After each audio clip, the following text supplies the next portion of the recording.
बिस्मिल्लाहिर्रहमानिर्रहीम। अस्सलाम वालेकुम। इनसाइट्स विद उबैद भट्टी में आपको खुशामदीद। ब्रॉडशीट का किस्सा आप सबको पता है, चल रहा है। जिस तरह से काव्या मसावी ने जो इंटरव्यूज़ दिए हैं, उसके बाद बहुत सारी चीज़ें इस वक्त मुल्क में हो रही हैं, बहुत सारी डेवलपमेंट्स हो रही हैं। इस वीडियो में मैं आपको लेटेस्ट जो डेवलपमेंट है वो बताता हूँ। एक तो ये कि काव्या मसावी ने मंसूर अली खान, जो कि एक्सप्रेस न्यूज़ के एंकर हैं, उनको इंटरव्यू दिया। उसके अंदर उन्होंने क्या इंकशाफात किए, क्या ख़ास बातें की हैं, वज़ीर-ए-आज़म इमरान खान को क्या मशवरा दिया है। उसके बाद इरफान हाशमी को उन्होंने जो इंटरव्यू दिया था 16 जनवरी को, उसके अंदर उन्होंने क्या बातें की। और उसके बाद हुकूमत पाकिस्तान इस वक्त क्या कर रही है और मुस्लिम लीग नून इस वक्त किस गेम में है, क्या गेम खेलने जा रही है। ये तीन इंपॉर्टेंट चीज़ें मैं आपको बताता हूँ। मंसूर अली खान को जो उन्होंने इंटरव्यू दिया, उसमें मंसूर ने बड़ी कोशिश की कि किसी तरह कोई बात निकल आए जिससे काव्या मसावी की क्रेडिबिलिटी जो है उसको डिच किया जा सके। लेकिन उन्होंने बड़े क्लियर कट जवाब दिए। शहजाद अकबर के बारे में मंसूर अली खान ने पूछा तो उन्होंने क्लियर कट कहा कि शहजाद अकबर ने कमीशन मुझसे नहीं मांगा, और वो शख्स जो था जिसने मुझसे कमीशन की बात की वो आर्मी का कोई जर्नैल था, और उनका नाम भी सामने आया है, मेजर जनरल मोहम्मद मालिक उनका नाम था। और उन्होंने जो है मीटिंग की 2019 में और अपने कमीशन की बात की थी। उसके हवाले से एक अलग वीलॉग में मैं आपको चीज़ें बताऊंगा। वो डॉक्यूमेंट जो कि सोशल मीडिया पर नून लीग की तरफ से या उनके सहाफ़ियों की तरफ से लाया गया है, लेकिन वो डॉक्यूमेंट उल्टा नून लीग के गले पड़ गया है और मरीम नवाज़ ने उस पर ट्वीट किया है, तो वो अपनी तरफ ही उन्होंने गोल कर लिया है। और उस पर एक अलग वीलॉग बनना जो है ना वो बनता है, तो मैं आपको वो बना के दिखाऊंगा। अच्छा, उसके बाद इंकशाफात क्या किए। मंसूर अली खान ने जब उनसे पूछा कि क्या आप पाकिस्तान आएंगे, अगर आपसे कोई जुडिशल प्रोसेस यहाँ पे होता है, वो आपको बुलाता है कि आके यहाँ पे आप बताएं चीज़ें, तो क्या आप आएंगे। तो उन्होंने कहा कि नहीं, मैं पाकिस्तान नहीं आऊँगा। पाकिस्तान ऐसा मुल्क नहीं है कि जहाँ पे आप करप्शन के ख़िलाफ़ काम कर सकें और ज़िंदा भी रह सकें, क्योंकि यहाँ पे जो क्रूक्स हैं, जो लुटेरे हैं, वो बहुत ताकतवर हैं, ये माफिया है। तो उसके बाद आपकी जान की कोई गारंटी नहीं होती। तो मेरे और बहुत सारे काम हैं, मैं और बहुत सारे प्रोजेक्ट्स पे काम कर रहा हूँ करप्शन के ख़िलाफ़, तो मुझे वो काम करना है। लेकिन अगर पाकिस्तान को मेरी मदद चाहिए तो मैं उनको यहाँ से ही जुडिशल असिस्टेंस दे सकता हूँ, उनकी हेल्प कर सकता हूँ। और अगर मेरे साथ दोबारा से पाकिस्तान को एग्रीमेंट करता है तो भी मैं लूटी हुई दौलत लूटने वापस रिकवर करने में मदद दे सकता हूँ। उसके बाद उन्होंने कहा कि इमरान खान को भी मैं ये मशवरा देता हूँ कि वो जिस तरह से इन लुटेरों के ख़िलाफ़ काम करने की कोशिश कर रहा है और जिस तरह उसके रास्ते में रुकावटें डाली जा रही हैं, तो इमरान खान को चाहिए कि अपनी और अपनी फैमिली की इंश्योरेंस करवा ले, क्योंकि इस मुल्क में हालात ऐसे बिल्कुल भी नहीं हैं।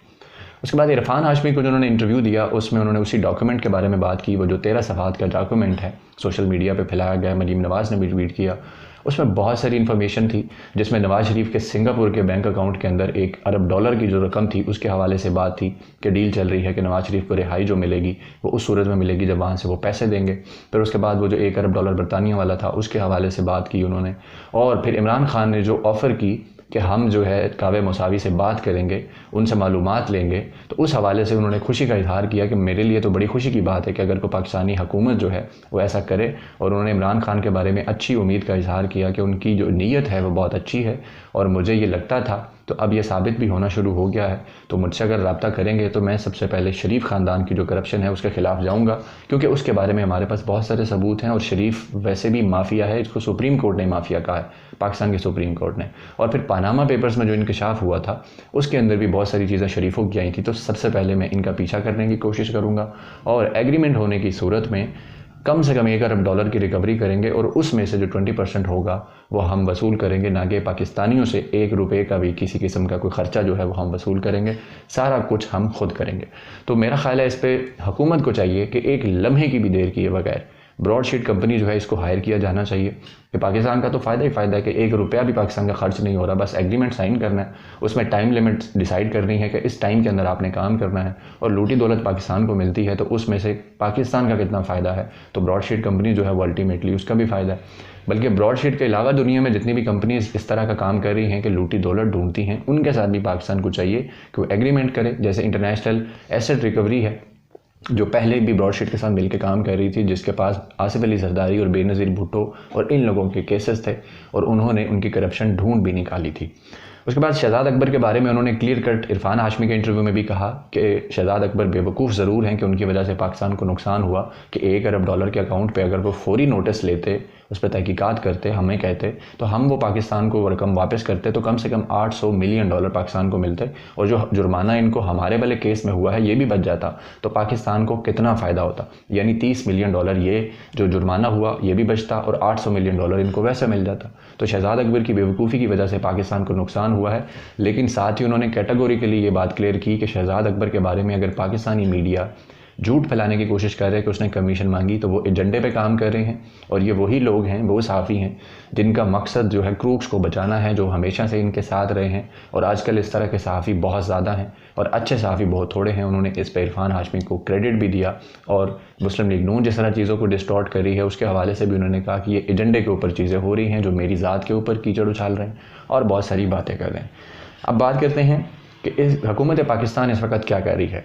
इमरान खान ने सबसे पहले इसके ऊपर ट्वीट की और उन्होंने कहा कि काव्या मसावी जो है उनके साथ बात की जाएगी। फिर बोल न्यूज़ पर उनका जो इंटरव्यू था समी इब्राहिम और जमील फारूकी के साथ, उसमें उन्होंने खुल्लम खुल्ला ये कहा है कि हम काव्या मसावी से बात करेंगे, ब्रॉडशीट से बात करेंगे, उनसे इन्फॉर्मेशन लेंगे और उसके बाद इन क्रूक्स का पीछा करेंगे। एक तो सबसे बड़ी ये डेवलपमेंट है। उसके बाद हुकूमत ने इस पर काबीना कमेटी बनाई थी, वो इस पर तहकीकात करके चीज़ें जो है वो पेश करेगी इमरान खान साहब को कि किस तरह से ये जो एग्रीमेंट हुआ था इसमें क्या मुश्किलात आई, फिर ये किस तरह ख़त्म हुआ और ये जुर्माना किस तरह हुआ, किस ने इसमें कोशिश की कि रुख ना डाले, इसमें मसले पर पैदा करे, और फिर किस शख्स ने ब्रॉडशीट से कमीशन तलब किया था।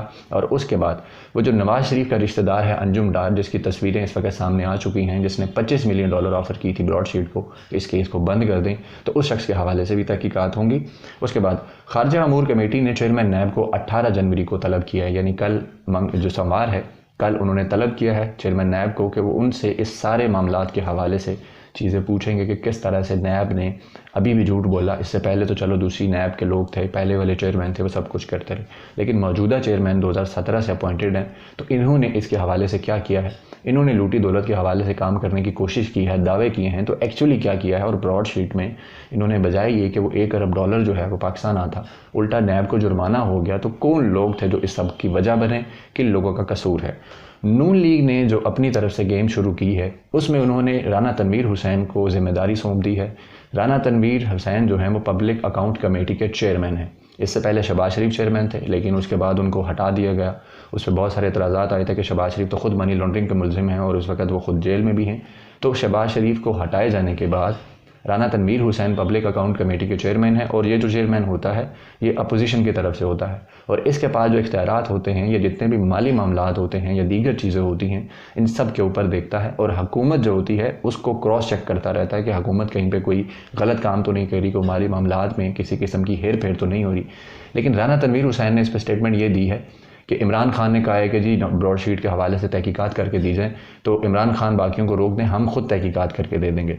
तो उनके इस बयान से बहुत सारी चीज़ें मशकूक होती हैं कि किस तरह उनके हाथ में सारी चीज़ें दे दी जाएँ कि वो तहकीकात करके दे देंगे, या जिस तरह उन्होंने 19 जनवरी को नैब से रिपोर्ट तलब की है। उसके अलावा उन्होंने लॉ अफेयर्स से कमेटी जो है उससे रिपोर्ट तलब की है, खारजा अमूर वालों से जो सेक्रेटरी खारजा है उससे रिपोर्ट तलब की है।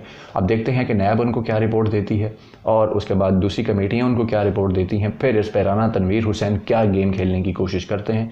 जिस तरह से मुस्लिम लीग नून का रिकॉर्ड है कि ये हमेशा रिकॉर्ड टेम्परिंग करती है, चीज़ों को बदलती है, और इस केस के अंदर भी सबसे ज़्यादा जो बड़ा मुल्ज़िम सामने आ रहा है वो मियाँ मोहम्मद नवाज़ शरीफ हैं।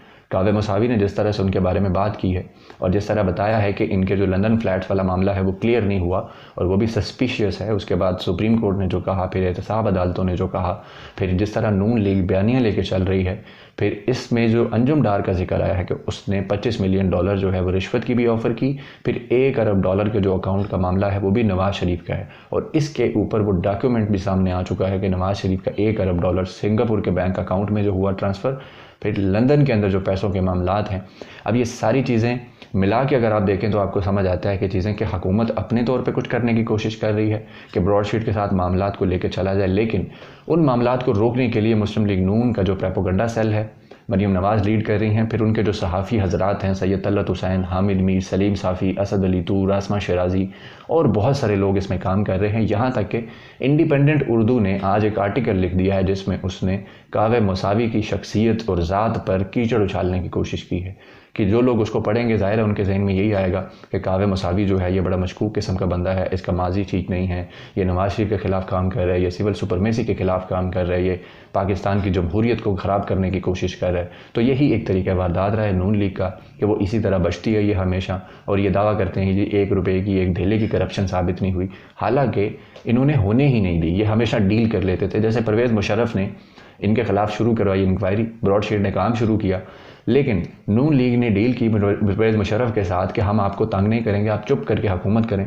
आप हमें सिर्फ इन केसेस से हमारी बख्शिश कराएं, हम यहाँ से चले जाते हैं। सऊदी अरब को उन्होंने इसमें डाला। सऊदी अरब ने परवेज़ मुशर्रफ से बात की और उन्होंने कहा कि ठीक है जी, नवाज शरीफ को आप छोड़ दें, 10 साल ये सियासत में नहीं आएंगे, आप चुप करके हुकूमत करें, लेकिन इनके खिलाफ जो केसेस हैं आप उनको भी नहीं छेड़ेंगे।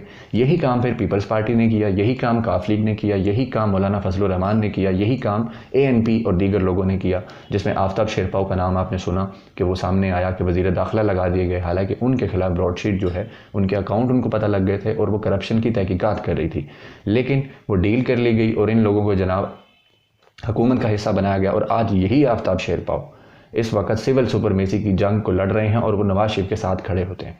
तो ये सारी गेम इन्होंने मिलजुल के की है, अब आगे भी करेंगे।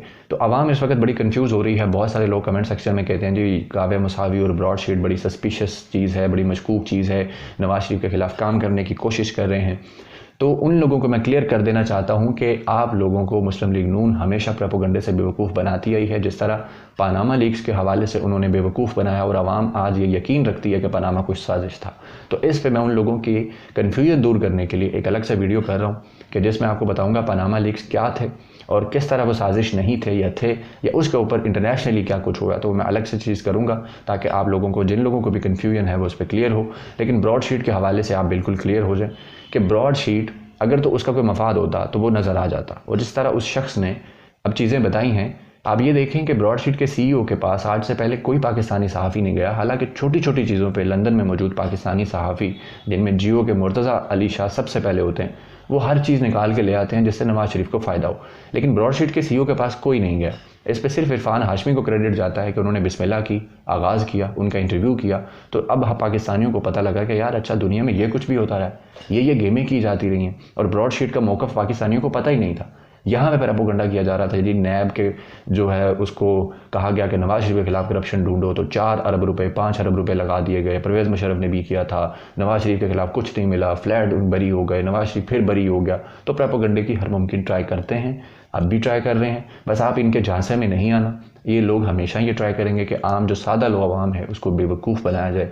लेकिन पाकिस्तानी आवाम जो है अब वो बहुत इंटेलिजेंट हो चुकी है, उनको चीज़ें समझ आना शुरू हो गई हैं कि किस तरह से 2 नंबरी की जाती है, किस तरह मुस्लिम लीग नून जो है वो प्रोपेगेंडा करके आवाम के जहनों पर असरअंदाज होने की कोशिश करती है।